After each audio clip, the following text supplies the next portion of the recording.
Hi everyone.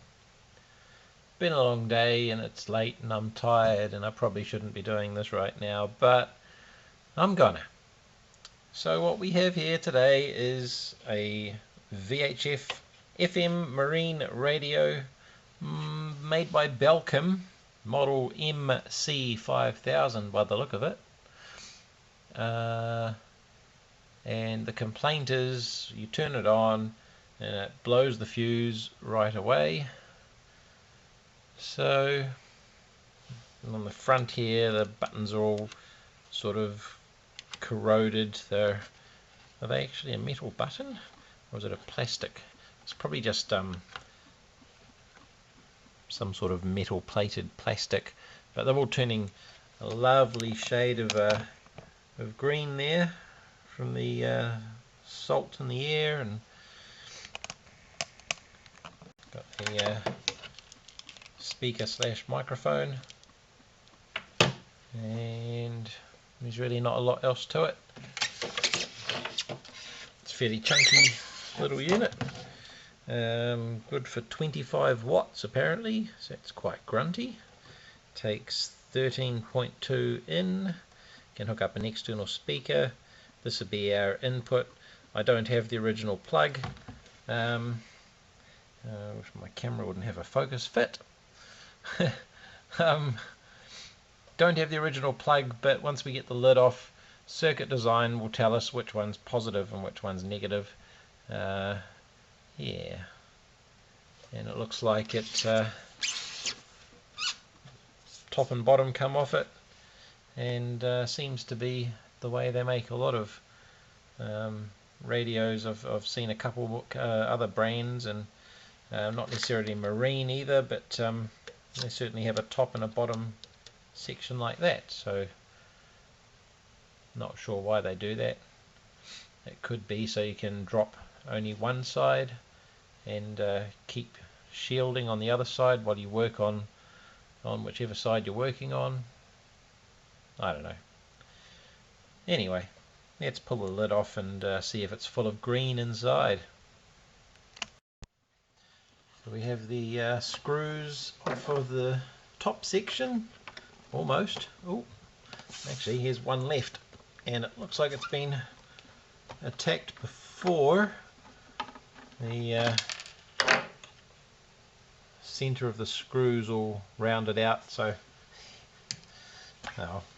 it came out. So we'll lift that off. Ooh,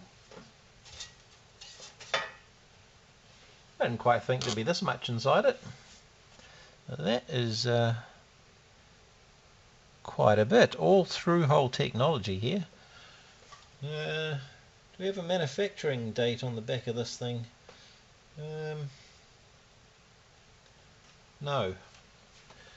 So not too sure what generation this is, but that gives you a rough idea. Old. Oh well, since we can't really tell a lot from this side, let's pull the other side off. Right away on the under the first cover there, I've just noticed that this has been repaired before, and it looks like we've got some jumper wires installed here, and these traces have actually got really hot. You can see the discoloration there, and they've melted away completely. Got one, yeah, two of them at least. The ones next to it have gotten pretty warm as well. Possibly, unless that was just scraped away and by the repair person, but certainly two of them got so hot they melted. Don't yet know what that's going into under here, but and where that runs off to, but we'll have a look at that. I presume that that's all right at this stage, so it doesn't look like it's got hot again. The insulation isn't melting off these, so that might be okay as far as that goes, but we'll certainly double check there. Now on the bottom side there's a grill and 3 screws.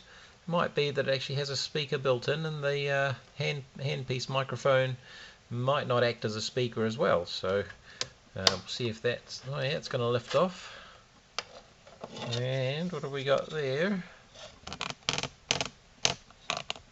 A speaker. So that's handy. We'll just I was going to say we'll unplug that, but it's all tied in. Alright, just drop it out the way for now. It's gonna need to be unsoldered to get rid of. And there we go. Whoa. Check out all of these adjustable inductances. Yeah. A lot of tuning to go on in something like this. Get everything right. Just having a bit of a browse, looking for anything obviously damaged. Over here we've got our power connector. Runs, what have we got there? We've got negative, goes straight down to the lower board. Positive runs all the way up here to, I would pretty much guarantee, the on-off switch. And then that's the red wire, and then it comes back as a brown wire and heads off down to 2 places, looks like. It's a bit hard to see at the moment. It runs off down under this loom here, that brown wire there, down onto the board, and it looks like another brown wire or 2 come back off that board out. So this is powering this board and out to down in this section here, where I can see many capacitors and what appears to be regulators strapped to the side for heat sinking, which is where I will be looking. But nothing obviously blackened. I wonder if somebody tried to fix this before and never succeeded. I just noticed over the back here we've got a wire off, and it's probably been removed and just left hanging. It's not exactly something factory, I would think. So the only unknown at the moment is we don't know if this worked after the previous repair attempt. Maybe that burnout on the other board there for those 2 wires could have all been related, but we don't know if it ever worked after that, or if we're just going to be continuing on someone else's attempted legacy. Alright, so we all know that fuses blow because of excess of current past their rating. So what I'm going to do is measure resistance across our input, because that's going to be the initial tell, I suppose. If it's quite a low resistance, we have something shorted. If it's quite high, then might be something turning on after it gets powered that's causing the overcurrent situation. Hopefully it's just not a case of the fuse that was in it was too small. Yeah, anyway, we'll put a probe on positive and negative, and this is with a switch in the off position, and right away we can see 0 ohms. So it's a dead short with the switch in the off position. So before we even get anywhere, okay. Alright, I've just noticed there's another short wire running down off the positive to the lower board, and then up to the switch. So there's a couple of things going on here. Something always has power, and then something only gets power when you switch it on. So we need to start following the lower board and where that power goes through.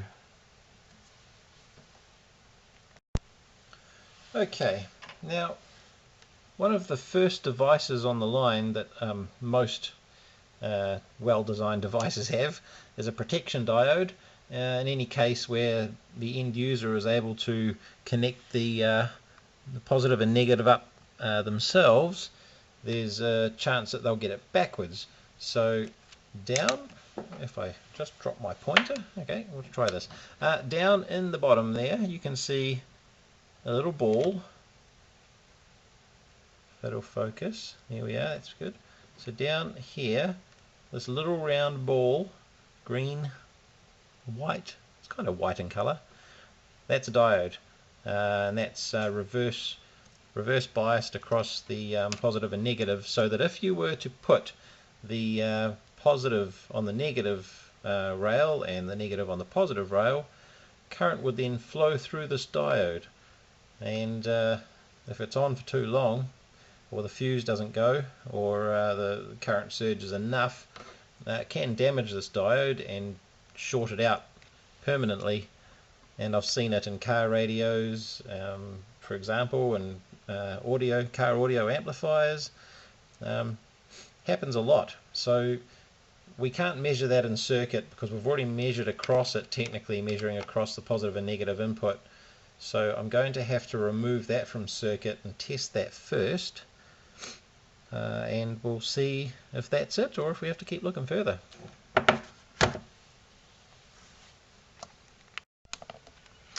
Well, it's kind of a dead giveaway that when you remove a component and it falls apart in your hands on the way out, that it was probably a bad one. Well, we ain't going to be able to measure that, but I'm picking it had a whatever fault, excess current through it caused it to split, and it didn't like me removing it. They should be a whole lot stronger than that. So we'll check the resistance across our input again, and we'll see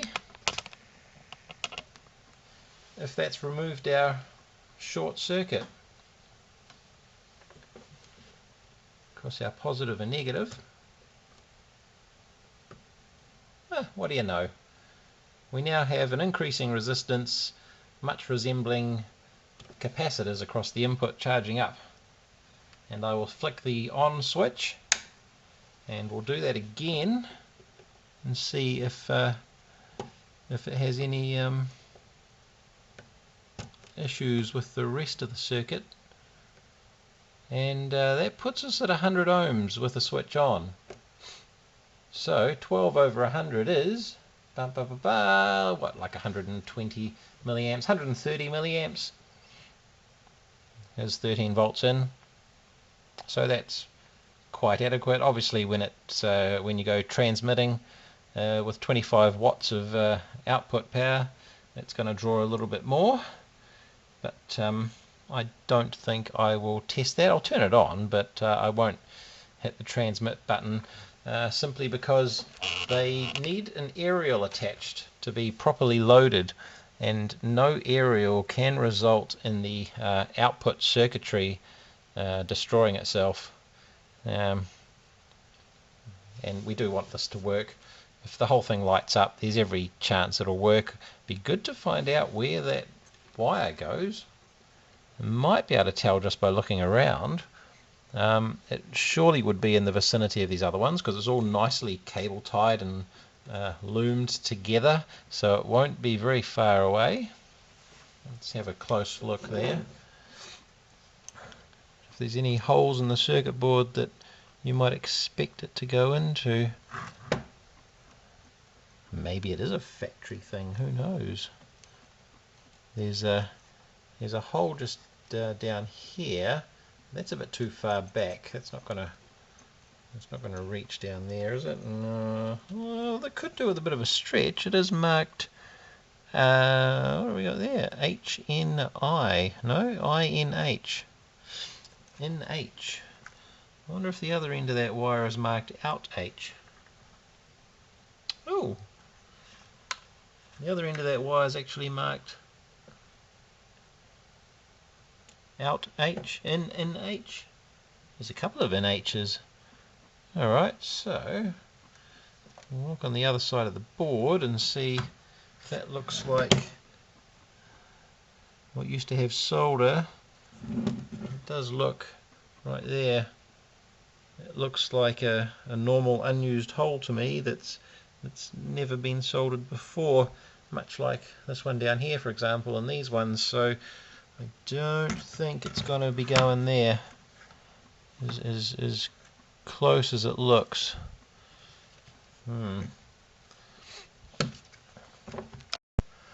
Alright, after following these wires, they all have a label on the PCB that matches up with their other end. That NH that we saw before really is the only place that it could go, and it does reach down there, so it could quite well go there. And whether it means in high, I don't know. Whether it refers to the high power or low power, which is switchable on the front to 1 watt and 25 watts. I don't know. We're only going to find out once we get an antenna on this thing and see if it works. However, let's turn it on and see if we're even remotely close to this thing functioning. Okay, we'll turn it on. That was cool. It's drawing. It's actually drawing 270 milliamps. I like how that's got a Nixie display tube. That's pretty cool. Turn the squelch. No, I have nothing coming out the speaker, which I did put back in.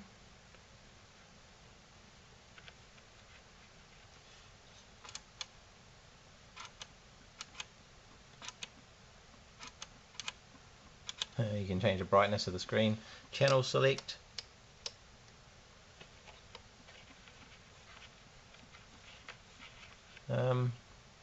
No volume is interesting. We have an immediate channel 16 button. I guess that's the marine emergency calling frequency. I don't know what DW stands for.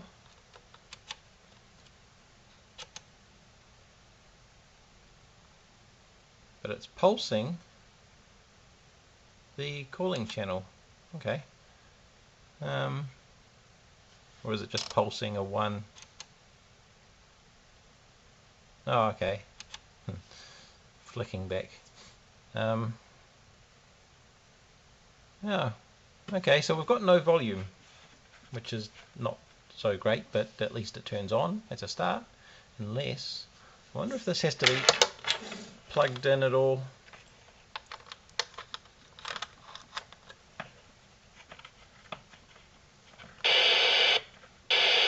There we go. So obviously the hand microphone piece has to be plugged in. There must be some kind of loop back through that to give you volume. And of course the squelch, which squelch will remove interference. I think it just alters sensitivity of the frequency that you're tuned into.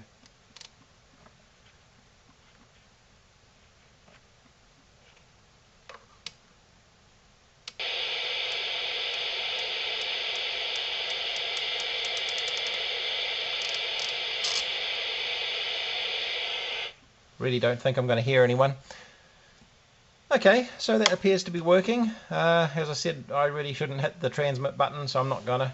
I want to make sure this thing works and keeps working, and I will pop in another diode, which doesn't have to be anything special. It's going to blow its ass or blow the fuse and save the machine. And that's what counts. So I'll have a look in my box and see what we've got. Here we have a nice beefy 1N5404, which is a 3 amp average current in a 200 amp peak burst current, so you know 200 amps. By the time it blows you, what, put a 2 amp 3 amp fuse in there, she'll be away laughing. And there we have, down in the corner, our replacement diode, in the right way around of course. And that's that. Well, turned out to be nice and simple. Bit of a shame. Could have been more entertaining and more of a learning experience, but nonetheless, you got to start somewhere. The simple things to check. Thanks for watching. If it doesn't work, if it won't transmit and so on because of that odd blue wire sitting out in the middle of nowhere, it'll be back on the bench and we'll go further. But until then, thanks for watching. Catch you later.